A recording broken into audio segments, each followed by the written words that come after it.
মা আয় নাও, তুমি যে শাড়িটা বলেছিলে শাড়িটা কিনে এনেছি, নাও।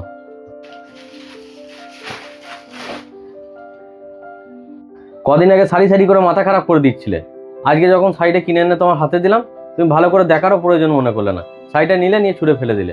এই কারণের জন্য আমি তোমাকে কোনো জিনিস কিনে এনে দিতে চাই না গো, একদম ভালো লাগে না গো তোমাকে কোনো জিনিস কিনে। এরপর থেকে তোমার কোনো জিনিস কিনে এনে দেবো না আমি। বিরক্তিকর ব্যাপার। কি হলো, এত চেঁচামেচি করছো কেন? আরে দেখো না, মা কদিন থেকে একটা শাড়ি আমাকে কিনে এনে দিতে বলছিল, আজকে আমার সময় হয়েছে, আমি শাড়িটা কিনে এনে মাকে দিলাম। তো মা শাড়িটা দেখার প্রয়োজন মনে করলো না গো, শাড়িটা নিলে এরকম করে ছুঁড়ে ফেলে দিল। তাহলে তুমি বলো যে কার ভালো লাগবে কিনে এনে দিতে? যদি কোনো জিনিস কিনে এনে দিয়ে যদি খুশি না হয় কেউ, তাহলে কার ভালো লাগবে যে জিনিসটা এনে দিই? আমার ওই জন্যই মাকে বলছি আমি কোনোদিন তোমার জিনিস আর কিনে আনবো না গো। আচ্ছা, তুমি যখন ছোট ছিলে তোমাকে জিজ্ঞাসা করে মা কি রান্না করতো, না মায়ের পছন্দ মতো রান্না করে তোমাকে খাওয়াতো? না, তা তো মা আমাকে জিজ্ঞেস করতো না, আর সেই সময় তো আমার সেই বুদ্ধিও ছিল না। মা যা রান্না করতো সেটাই আমি খুশি হয়ে খেতাম।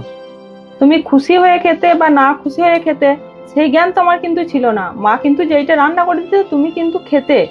হ্যাঁ, তা খেতাম। মা যা পুজো পার্বণে যা কিনে আনতো তোমার পছন্দে কিনে আনতো, না মা নিজের পছন্দে কিনে আনতো? না, মা তো মায়ের পছন্দই কিনে নিয়ে আসতো, মায়ের পছন্দই আমি করতাম। তোমার যখন শীত লাগতো তখন কি চাদর তুমি নিজে ঢাকা দিতে, না মা নিজে ঢাকা দিয়ে দিত তোমাকে চাদর? না না, আমার তো মাই ঢাকা দিয়ে দিত আমাকে। এইসব জিনিসের জন্য তোমাকে কিন্তু মা জিজ্ঞাসা করতো না, মা কিন্তু নিজের ইচ্ছাই করতো। হ্যাঁ, তা তুমি ঠিকই বলেছ। তো তোমাকে কতদিন একে কাপড় কিনে এনে দিতে বলেছে, তুমি কি এনে দিয়েছো? তুমি তো কত পরে এনে দিয়েছো, তাহলে তো মায়ের তো একটা রাগ হবেই। তুমি কিন্তু ঠিকই বলেছো, এই কথাটা তো আমি একদমই ভাবিনি। এটা তোমার ভাবা দরকার ছিল। মায়ের অজান্তে তুমি কি কোনো কিছু এনে দিয়েছো? মা চাই তাও তুমি কত পরে এনে দাও।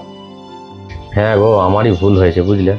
তাহলে তো মায়ের রাগ করাটা তো স্বাভাবিক, মা তো রাগ করবি।